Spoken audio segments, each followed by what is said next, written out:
أعزائي مشاهدي قناة شمس العالم الذهبية، رجعنا لكم بحلقة جديدة من برنامج قصة دواء. قصة دواء النهاردة، الدواء اللي معانا النهاردة هو اسمه أوبليكس. أوبليكس شراب يعني خفيف على المعدة، هام جدا لكل اللي بيكون عندهم سعال. وهذا الدواء مشهور بالدواء أبو معلقة اللي عليه رسمة معلقة خضراء. هذا الدواء بيخفف السعال لدى الكبار والأطفال من سن 10 أو 12 سنة. هذا الدواء بيكون طارد للبلغم، موسع للتنفس، بيكون مريح جدا للي بيعاني من السعال او الكحه الجامده او الكحه اللي بتكون بتؤدي الى ضعف عضله القلب.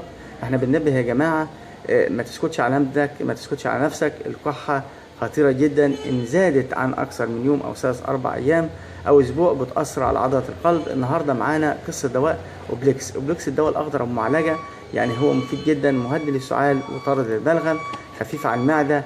يعني مجرب ناس كتيره مشروبه بمعلقه ما ترددش، بس قلنا القاعده الاساسيه بتاعتنا استشير طبيبك او الصيدلي.